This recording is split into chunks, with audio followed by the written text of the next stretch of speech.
Barnabas and Saul, directed by the Holy Spirit, departed on their first journey by traveling down to the Antioch port of Seleucia Pieria, now known as Chevik. Seleucia has a tunnel built 2 decades after Paul passed through the city. This tunnel was made to prevent flooding of the harbor when the snow melted off Mount Pieria. It is a lasting tribute to the engineering skill of the Romans. Carved into stone at the upper end of the tunnel is a Latin inscription naming its builders, Divus Vespasianus et Divus Titus, the divine emperors Vespasian and Titus.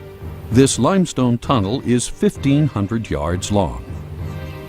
Saul and his comrades would have traveled by torchlight through the evening darkness. Only the trickling sound of a small stream broke the eerie silence of the darkness that surrounded them. They had to pass quietly to avoid the attention of thieves posted on the cliffs on the lookout for potential victims.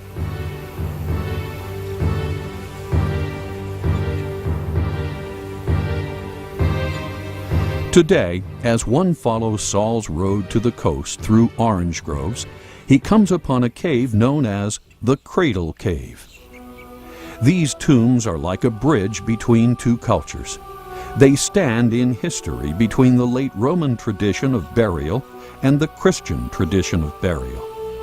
You are reminded of the shadow of death as you walk through this ancient cemetery.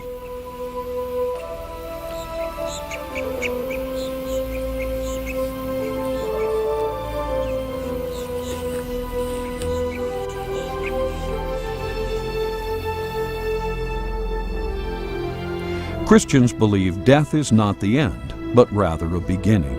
And for Saul and Barnabas, the foaming blue Mediterranean waves on their voyage to Cyprus suggested both promise and expectation. Upon arrival in Salamis, they were greeted by a thin, sandy coastline, swallows dipping their wings into the cool waters, and the silvery leaves of olive groves shining in the sun. John Mark was with them until they reached the harbor of Paphos to help preach the good news over this island, which is the 3rd largest in the Mediterranean. Here the Roman governor, Sergius Paulus, became a Christian. He was from Pisidian Antioch. Now the apostolic party set sail toward the coast of Asia Minor.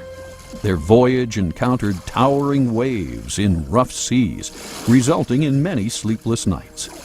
However, they realized they must also be prepared to face discomfort and danger in the days ahead.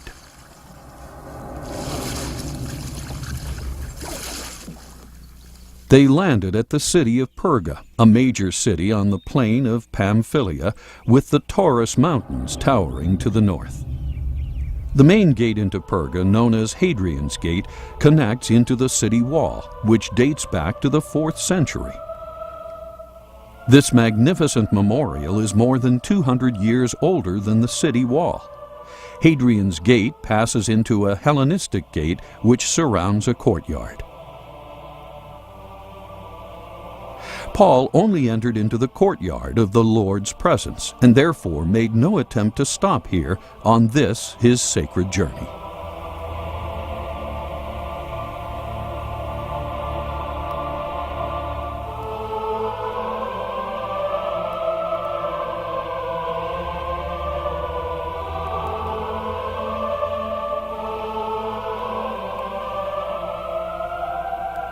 Here, John Mark turned back to Jerusalem, while Paul and Barnabas followed the Roman road across the Taurus Mountains before arriving in Pisidian Antioch.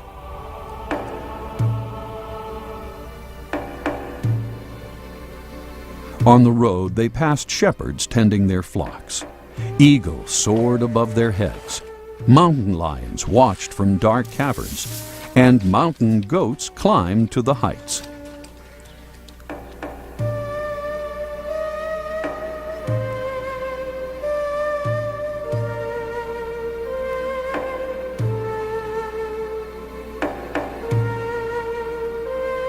Within this triangle formed by Airdir, Akshayir, and Bayshayir lakes lies Pisidian Antioch, now called Yalvac, located in the province of Isparta of modern-day Turkey.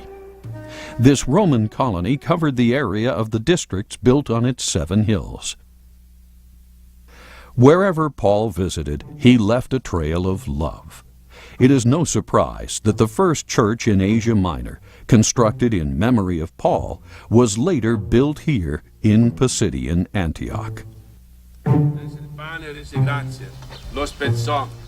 Today, this region attracts many Christians from different denominations, and the faith planted by Paul still lives in Yalvac through visitors from all around the world.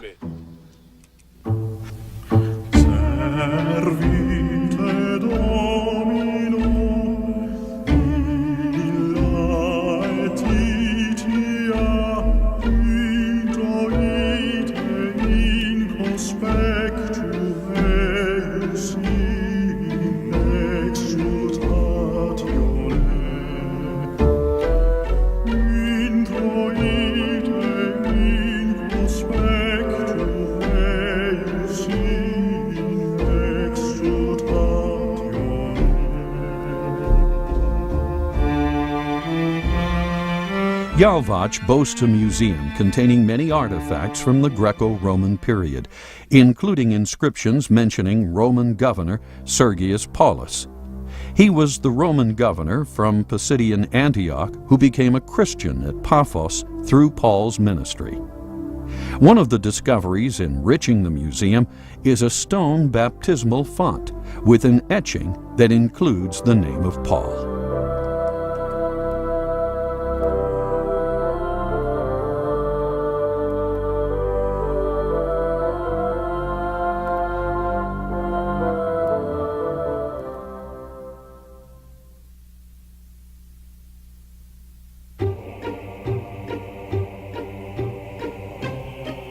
One Sabbath day they went into the synagogue in Pisidian Antioch.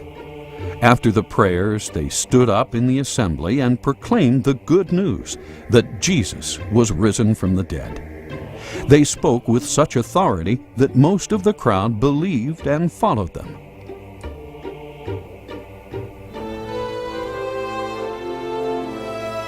Today, in modern Turkey, it is still possible to see the ancient practices of the Assyrian Orthodox Church, like that of this devout woman in eastern Turkey.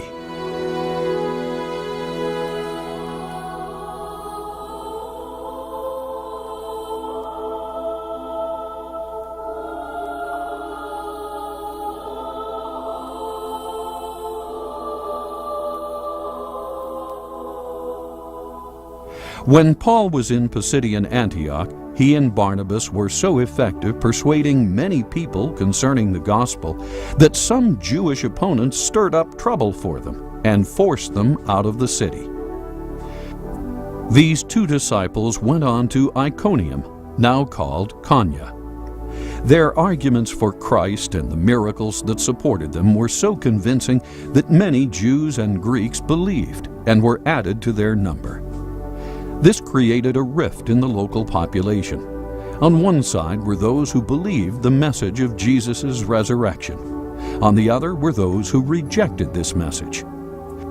Those who rejected incited the crowds to such a degree that Paul and Barnabas' very lives were in danger. So they journeyed on to Lystra.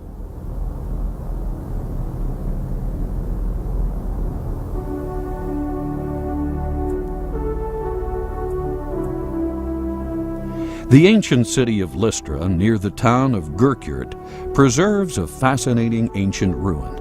This contains the remains of the city in a cross pattern, with a huge cistern and winery.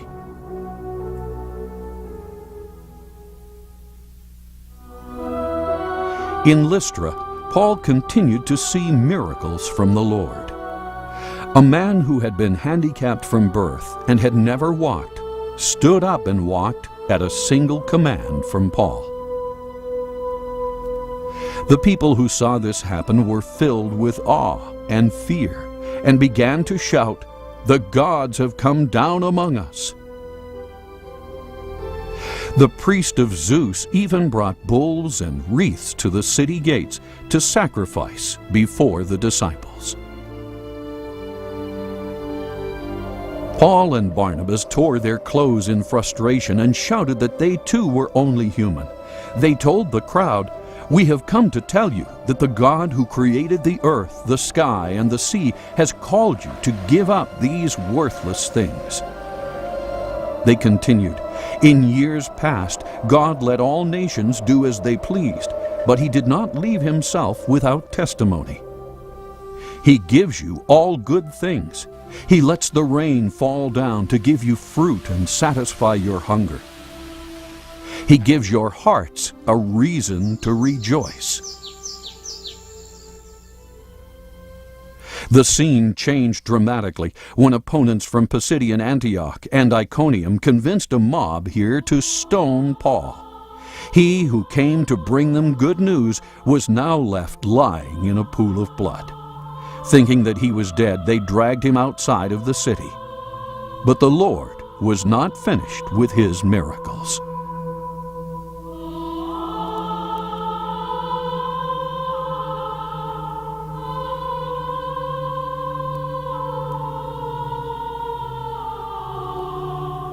When the other disciples gathered around to mourn and pray, Paul stood up.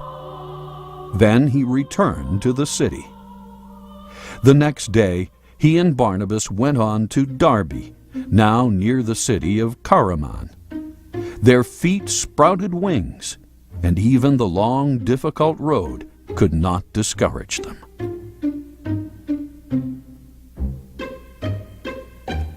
Their perseverance, endurance, and conviction opened the door for the swift spread of their message. Their names preceded them with the speed of the wind. When they entered a town or village, they were greeted by crowds of people waiting impatiently to hear their words. Here in the land of Anatolia, or Turkey, their message still lives among modern Turkish Christians.